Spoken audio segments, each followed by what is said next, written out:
نحمده ونصلي على رسوله الكريم اما بعد فاعوذ بالله من الشيطان الرجيم بسم الله الرحمن الرحيم رب اشرح لي صدري ويسر لي امري واحلل عقدة من لساني يفقهوا قولي۔ اللہ تعالیٰ کے دو نام ہیں الاحد اور الواحد۔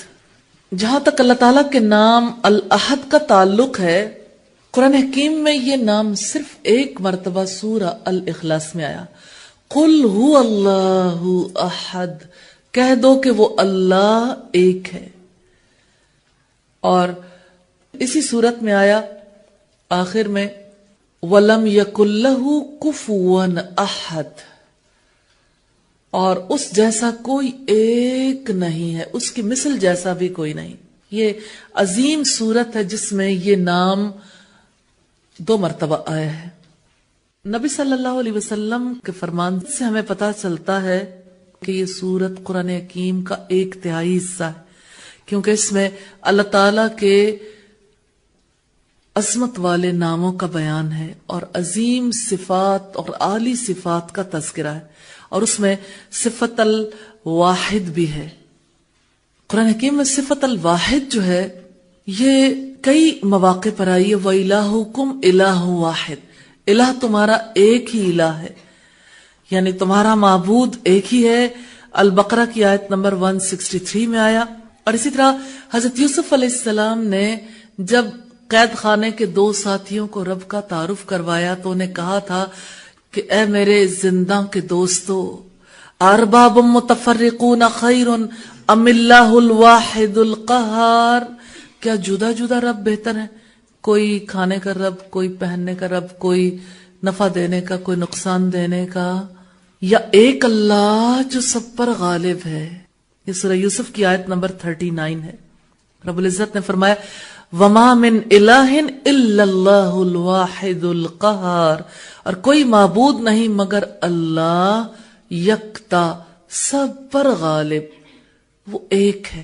الاحد اور الواحد دونوں میں ایک ہی بات ہے، اور اس نے فرمایا قُلِ اللَّهُ خَالِقُ كُلِّ شَيْءٍ وَهُوَ الْوَاحِدُ الْقَهَّارُ، کہہ دو کہ اللہ تعالیٰ ہر چیز کا خالق ہے، وہی اکیلا ہے، زبردست ہے۔ سورہ الرعد کی آیت نمبر 16 ہے۔ یہ دونوں نام اللہ تعالیٰ کی وحدانیت، اس کے ایک ہونے کی دلیل ہے کہ وہ اپنی بزرگ صفات میں، عزت والی صفات میں، جلالت والی صفات میں ایک ہے، اور وہ اپنی حمد و ثنا میں بھی اکیلا ہے، اپنی کبریائی میں بھی، اپنی عظمت میں بھی، اپنے جمال میں بھی وہ واحد ہے۔ اپنی ذات میں اس کی کوئی شبیہ نہیں ہے، اور وہ اپنی الوہیت میں واحد ہے، اس کا کوئی شریک نہیں۔ اس کی محبت جیسی کسی کی محبت دل میں رکھنے کی اجازت نہیں، اور اس کی تعظیم جیسی کسی کی تعظیم نہیں، اور اسی کے آگے سب خضوع کا اظہار کرتے ہیں، ذلت کا اظہار کرتے ہیں۔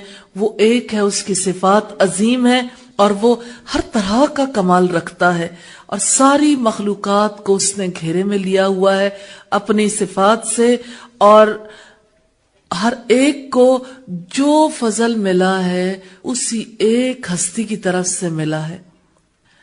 قرآن حکیم میں متعدد آیات میں اللہ تعالیٰ کے ایک ہونے کے حوالے سے توحید کی دعوت دی گئی، شرک کو باطل قرار دیا گیا، اور اس کی طرف سے تنبیہ کی گئی۔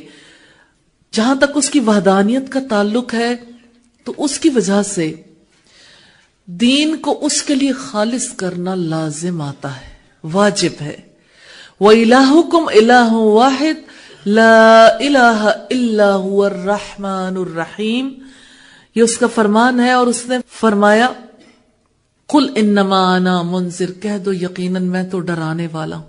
وَمَا مِنْ إِلَٰهٍ إِلَّا اللَّهُ الْوَاحِدُ الْقَهَّارُ، اور اللہ کے سوا کوئی معبود نہیں جو واحد ہے، سب پر غالب ہے۔ اور اس نے فرمایا إِنَّ إِلَٰهُكُمْ لَوَاحِدٌ، یقیناً تمہارا معبود ایک ہی ہے۔ رب السماوات والارض، رب ہے آسمانوں کا اور زمین کا، وما بینہما، اور جو ان کے درمیان ہے وہ رب المشارق، سارے مشرقوں کا رب ہے۔ الصافات کی آیات ہیں 4 اور 5۔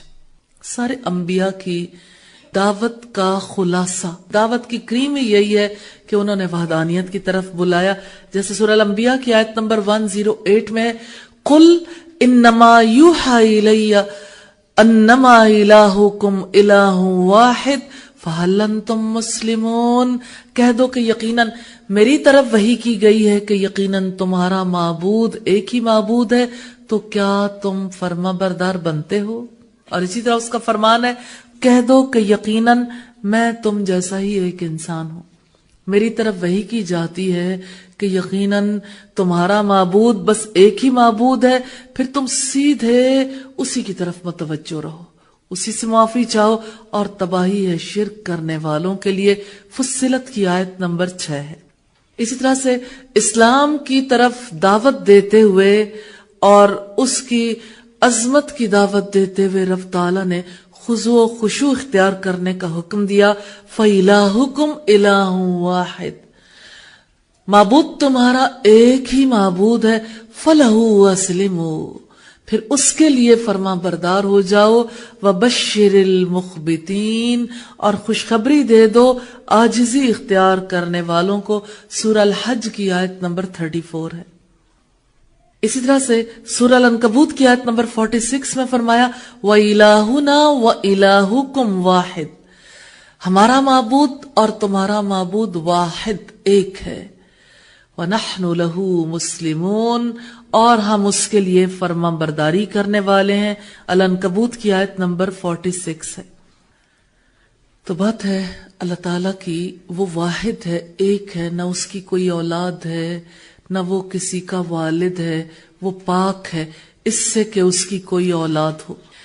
اسی وجہ سے اس نے عیسائیوں کے عقیدہ تثلیث کی نفی کی ہے، وَلَا تَقُولُوا ثَلَاثَةٌ، اور تم یہ نہ کہو کہ وہ تین ہے، یعنی اس کو ایک ہی مانو، تین ہونے کی دعوت نہ دو۔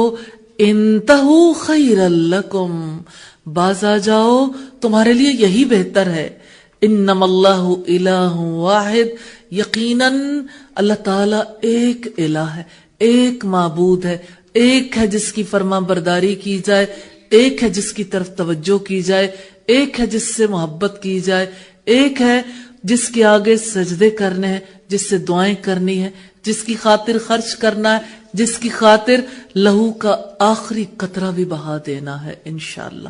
اور اس نے فرمایا یقیناً ان لوگوں نے کفر کیا جنہوں نے کہا اللہ تین میں سے تیسرا ہے، حالانکہ اس ایک معبود کے سوا کوئی معبود نہیں، اور اگر وہ اس بات سے جو وہ کہتے ہیں باز نہ آئے تو ان میں سے جنہوں نے کفر کیا انہیں دردناک عذاب پکڑ لے گا۔ یہ سورہ المائدہ کی آیت نمبر 73 ہے۔ اس طرح اس نے مشرکوں کے عقائد کو باطل ٹھہرانے کے لیے فرمایا قل ای شیء اکبر شہادہ، آپ کہہ دو کہ کس کی گواہی سب سے بڑی ہے؟ اس ایک اللہ کے لیے، قل اللہ، کہہ دو کہ اللہ کی، شہید بینی و بینکم، وہ میرے درمیان اور تمہارے درمیان گواہ ہے۔ وَأُوحِيَ إِلَيَّ هَذَا الْقُرْآنُ لِأُنذِرَكُمْ بِهِ وَمَن بَلَغَ، اور میری طرف یہ قرآن وحی کی گئی ہے تاکہ میں اس کے ذریعے تمہیں بھی خبردار کروں اور ان کو بھی جن تک یہ پہنچے۔ اَإِنَّكُمْ لَتَشْهَدُونَ، کیا بلا شبہ تم بھی گواہی دیتے ہو، أَنَّ مَعَ اللَّهِ آلِهَةً أُخْرَى، کہ اللہ کے سوا کچھ دوسرے معبود بھی ہیں۔ قُلْ لَا أَشْهَدُ، کہہ دو میں گواہی نہیں دیتا۔ قُلْ إِنَّمَا هُوَ إِلَٰهٌ وَاحِدٌ وَإِنَّنِي بَرِيءٌ مِّمَّا تُشْرِكُونَ، کہہ دو کہ یقیناً وہ تو بس ایک ہی معبود ہے اور یقیناً میں لا تعلق ہوں ان سے جنہیں تم شریک بناتے ہو۔ یہ سورہ الانعام کی آیت نمبر 19 ہے۔ اور اس نے اپنی عظمت کو بیان کیا، اپنے کمال درجے کی ملکیت کو، اور قیامت کے دن اپنی مخلوقات کی ذلت اور پستی کو فرمایا یوم ہم بارزون، جس دن سب لوگ بے پردہ ہوں گے۔ لا یخفی علی اللہ منہم شیء، وہ دن ایسا ہوگا اللہ سے کوئی بات چھپی ہوئی نہیں ہوگی. اس دن کہا جائے گا لمن الملک اليوم، آج کے دن بادشاہت کس کی ہے. سب پر خاموشی طاری ہو جائے گی اور کہا جائے گا للہ الواحد القہار، اس ایک اللہ کی جو سب پر غالب ہے. سورہ غافر کی آیت نمبر 16 ہے. کیسی بات ہے کہ ایک انسان سنے سمجھے لیکن اپنی مرضی کرے، اپنی فکر پر اپنے اللہ کو غالب نہ آنے دے. اللہ کی بات معلوم ہو، اس کی سمجھ ہو، پھر بھی اپنی رائے کو آگے رکھے. یہ سر جھکانا نہیں ہے، عبادت نہیں ہے، یہی سرکشی ہے، سر اٹھانا ہے. علم کا تقاضا ہے کہ اللہ کے آگے جھک جائیں. انسان کیسے جھکتا ہے؟ اس کی سوچ جھکتی ہے، جب اس کی رائے جھکتی ہے، پھر اس کی آنکھیں بھی جھک جاتی ہیں اس کے حکم کے مطابق. پھر زبان کچھ کہنے لگتی ہے تو وہ بھی رک جاتی ہے اس کے حکم کے مطابق. کان کچھ سننے لگتے ہیں تو وہ بھی رک جاتے ہیں اس کے حکم کے مطابق. اعضاء کچھ کرنے لگتے ہیں تو وہ بھی رک جاتے ہیں اس کے حکم کے مطابق. یہ اللہ کو ایک ماننا، واحد اور غالب ماننا. تو جو ایک اللہ کی حکمرانی اپنی ذات پر سمجھتا ہے تو حکمرانی تو یہی ہوتی ہے کہ اس حاکم کے سامنے محکوم ہو جائیں، مالک کے سامنے مملوک بن کر رہیں، غالب کے سامنے مغلوب ہو کر رہیں. یہ کیسا مغلوب ہونا ہے کہ انسان اپنی رائے کو چھوڑنا ہی نہ چاہے. یہ کیسے مغلوب ہونا ہے اللہ کی ذات سے کہ انسان پھر خواہشوں سے مغلوب ہو جائے. جو انسان رب کے سامنے، ایک اللہ کے سامنے گھٹنے ٹیک دیتا ہے، وہ کسی اور سے اپنی خواہش تک سے مغلوب نہیں ہوتا. تو یہ دو نام ہم نے دیکھے، الواحد اور الاحد. تو وہ اللہ الواحد ہے، اسی وجہ سے اسی ایک کی عبادت کرنی ہے اور اسی ایک کی بات ماننی ہے، اسی ایک کے حکم کے مطابق عمل کرنا ہے، کیونکہ وہ ہر ایک چیز میں مطلق کمال رکھتا ہے اور وہ واحد ہے. ہر طرح کی عبادت اسی کے لیے. تو اللہ تعالیٰ نے اپنے ان ناموں کے ذریعے سے اپنے مثل کی نفی کی ہے کہ میرے جیسا کوئی نہیں، شریک کی نفی کی ہے. اسی وجہ سے رب تعالیٰ نے فرمایا ہل تعلم لہ سمیہ، کیا تم اس کا کوئی ہم نام جانتے ہو؟ سورہ مریم کی آیت نمبر 65 ہے. اور اسی نے فرمایا وَلَمْ يَكُنْ لَهُ كُفُوًا أَحَدٌ، کہ اس کے مثل جیسا بھی کوئی نہیں. یہ سورہ اخلاص کی آیت ہے. اور اس نے فرمایا لَيْسَ كَمِثْلِهِ شَيْءٌ، اس کی مثل جیسا بھی کوئی نہیں. یعنی وہ خوب سننے والا، دیکھنے والا ہے اور اس جیسی کوئی خصوصیات نہیں رکھتا. الشورى کی آیت نمبر 11 ہے. دوسری چیز جو ان ناموں کے حوالے سے ہمیں ملتی ہے وہ یہ کہ اللہ تعالیٰ کے لیے جو مثالیں بیان کی جاتی ہیں یا اس کے بارے میں کیسے کا سوال کیا جاتا ہے، اس کو باطل قرار دیا ہے. جیسے انسان سمجھتا ہے بہت ساری مثالوں سے اللہ کے لیے صفات کمال ہیں، اللہ تعالیٰ ان صفات میں ایک ہے، اس کا کوئی شریک نہیں ہے.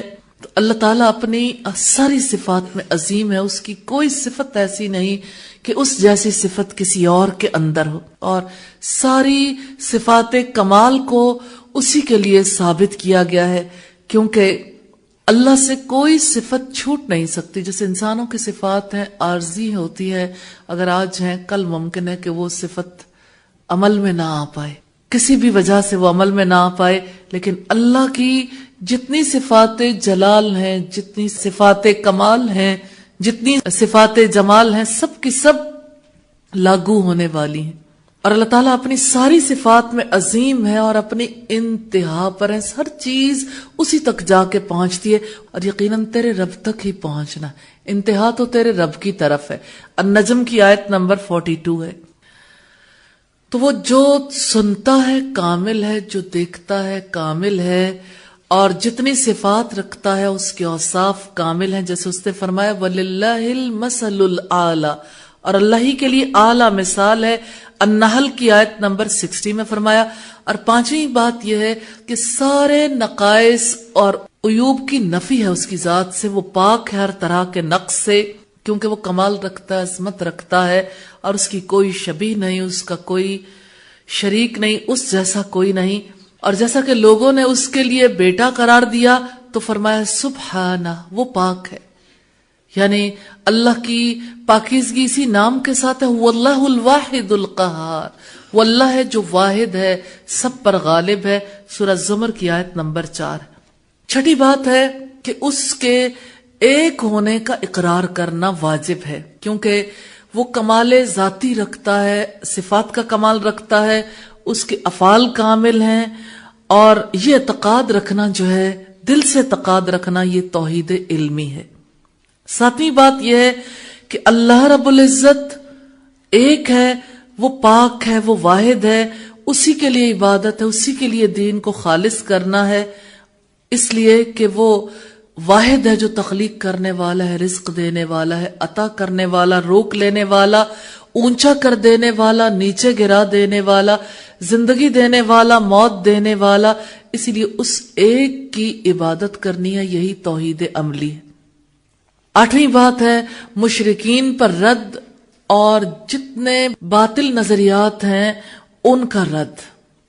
تو اللہ تعالیٰ نے اسی صفت کے ساتھ رد کیا ہے غلط عقائد کا، باطل عقائد اور باطل نظریات کا۔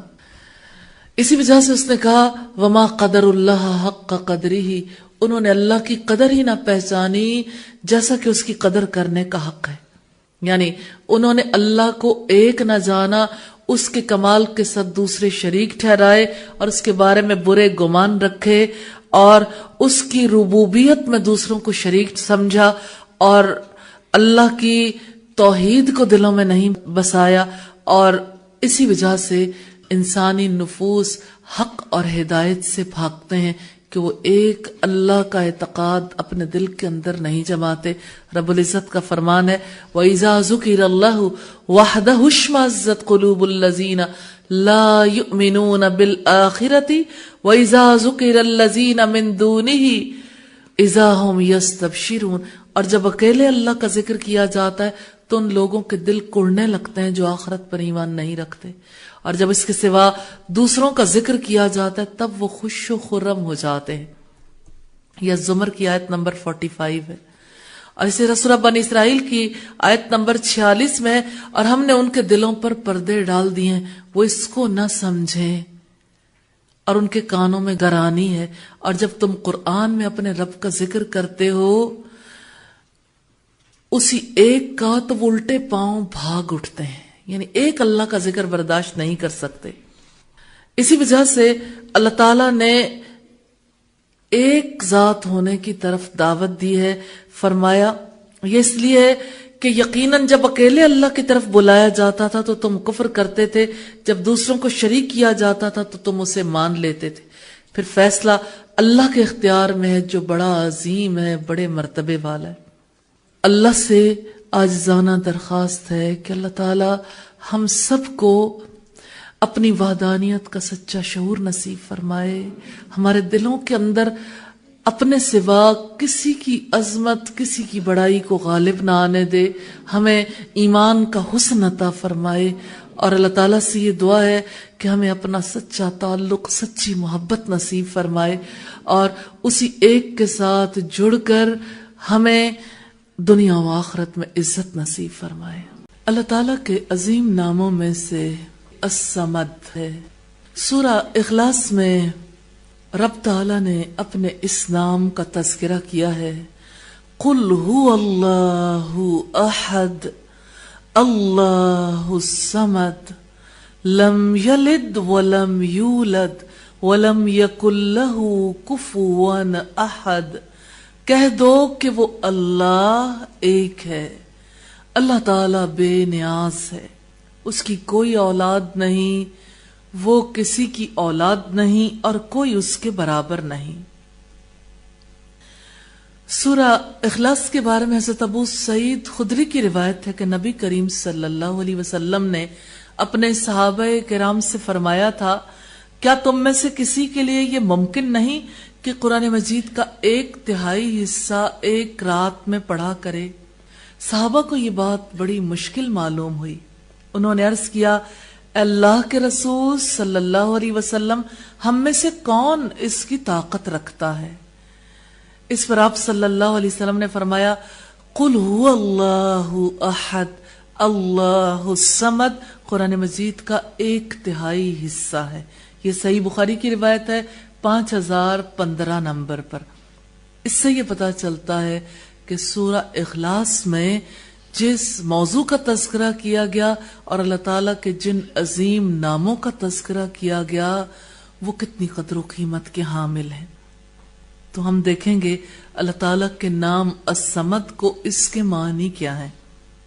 الصمد کہتے ہیں السید، آقا، وہ آقا جو بڑا عظیم ہے، جو اپنے علم میں کامل، جو اپنے حکمت میں کامل، جو اپنی بردباری تحمل میں کامل ہے، جو اپنی قدرت میں کامل ہے، جس کی عزت کامل، جو اپنی تمام صفات میں عظیم ہے، اور وہ وسعت والی عظیم صفات رکھنے والا ہے، جس کی طرف تمام مخلوقات محتاج ہیں اور وہ کسی کا محتاج نہیں.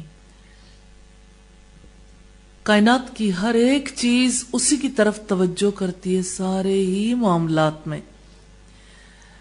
حقیقت یہ ہے فَلَيْسَ لَهَا رَبٌّ سِوَا، کسی چیز کا کوئی رب نہیں ہے سوائے اس کے، اور نہ ہی کوئی ایسا مقصود ہے جس کی وجہ سے اس کی حاجات پوری ہو سکیں. اس لیے دنیا کے امور ہوں یا آخرت کے امور ہوں، ہر طرح کے امور کی اصلاح اسی ایک ذات کی طرف توجہ کرنے سے ممکن ہے.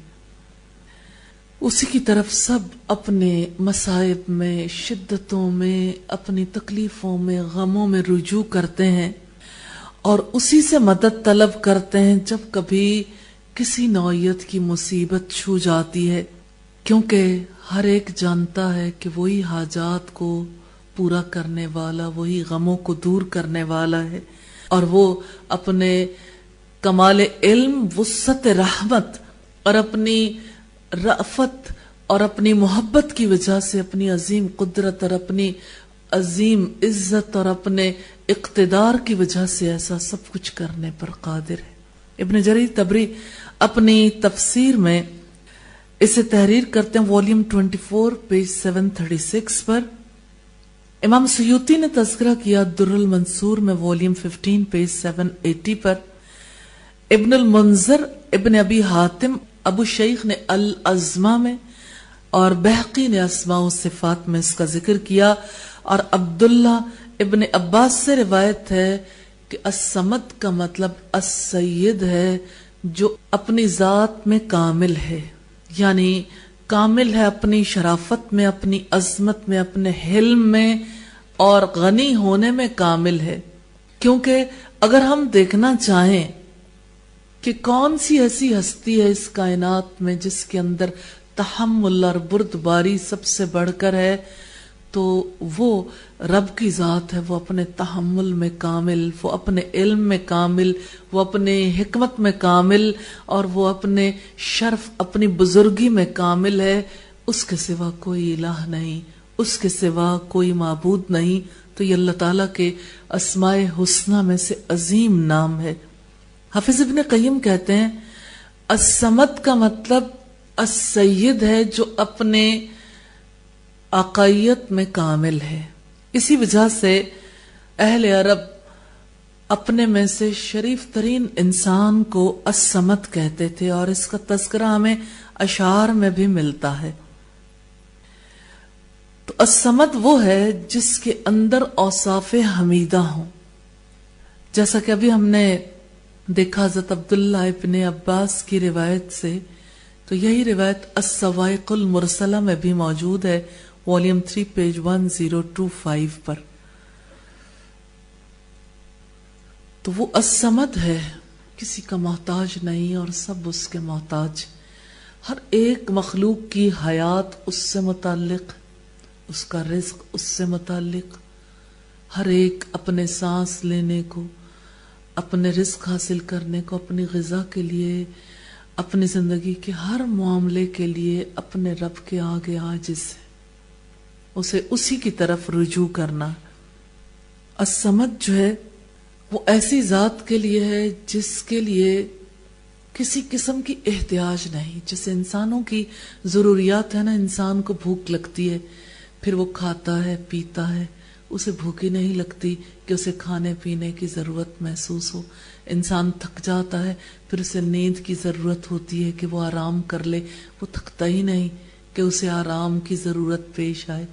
اور اسی طرح سے دیگر احتیاجات کا تعلق ہے. جیسے انسان جو کچھ کھا لیتا ہے، کچھ تو جزو بدن بن جاتا ہے اور کچھ ویسٹ پروڈکٹس ہوتے ہیں جو باڈی سے باہر نکل جاتے ہیں. اللہ تعالیٰ کی ذات کو ایسی کوئی احتیاج لاحق ہی نہیں جس کی وجہ سے وہ کسی کا محتاج ہو. وہ احد ہے، وہ الصمد ہے، اس جیسا کوئی نہیں، نہ اس سے اوپر کوئی ہے نہ اس کے برابر کوئی ہے. حافظ ابن کثیر نے ابو القاسم الطبرانی اور ابو القاسم الطبرانی نے اپنی کتاب السنہ میں تذکرہ کیا ہے الصمد کا، اور بہت سے اقوال نقل کیے ہیں اور وہ سارے ہی اس بارے میں صحیح ہیں. تو الصمد وہ ہے کہ جس کی طرف سارے ہی ضرورت مند اپنی ضروریات کے لیے رجوع کرتے ہیں اور ساری ہی حاجتیں اسی کی طرف لوٹائی جاتی ہیں. اور امام بغوی کہتے ہیں الصمد کے بارے میں کہ وہ عظیم ہے، پوری طرح قادر ہے ہر چیز پر، اور یہ اسم خاص ہے، یہ اللہ تعالیٰ کی انفرادیت پر دلالت کرتا ہے اور اسی کے لیے اچھے نام ہیں اور صفات عالیہ ہیں. سورہ شورى میں آیت نمبر 11 میں رب العزت نے فرمایا لیس کمثلہ شیء، اس جیسا کوئی نہیں. بلکہ لیس کمثلہ کو اگر آپ دیکھیں، لیسا نہیں ہے، کاف کا مطلب مثل ہے اور پھر مثل کا مطلب مثل ہے، یعنی اس کی جو مثال ہے اس جیسا بھی کوئی نہیں. وَهُوَ السَّمِيعُ الْبَصِيرُ، وہ سب کچھ سننے والا، سب کچھ دیکھنے والا.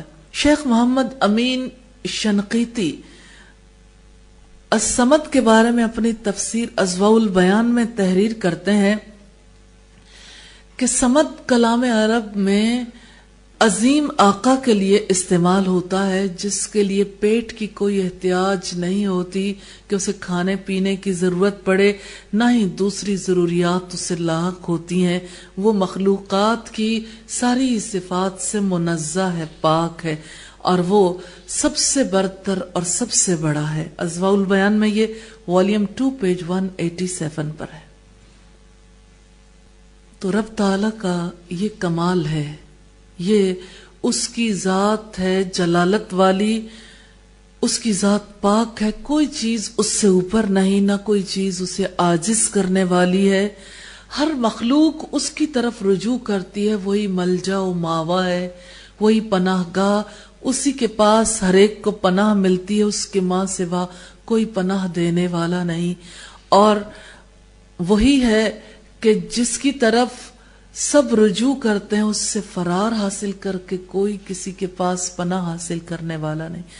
تو رب تعالیٰ وہ ایک ہے، اسی کی طرف مخلوقات اپنی ضروریات میں رجوع کرتی ہیں اپنے مسائل کو حل کروانے کے لیے اور پھر اپنی مشکلات کو دور کرنے کے لیے. وہی ذات ہے جو ممد و معاون ہے، مددگار ہے، وہی قدرت رکھتا ہے. تو کوئی ایسا نہیں ہے کہ جس سے انسان کچھ طلب کرے اور اس کی طلب پوری ہو جائے، اور وہ مدد طلب کرے، مدد مانگے اور پھر اس کی مدد ہو جائے. کوئی ایسا نہیں جس پر انسان اعتماد کرے اور وہ اس کے اعتماد کو پورا کر دے. اسی لیے اس نے فرمایا سورہ النمل میں اَمَّن يُجِيبُ الْمُضْطَرَّ إِذَا دَعَاهُ وَيَكْشِفُ السُّوءَ وَيَجْعَلُكُمْ خُلَفَاءَ الْأَرْضِ.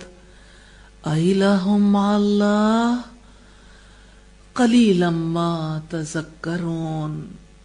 بھلا کون ہے جو مجبور کی آہو بکا سنتا ہے، یعنی اس کی دعا سنتا ہے جب وہ اسے پکارے، اور تکلیف دور کرتا ہے اور تمہیں زمین کا جانشین بناتا ہے.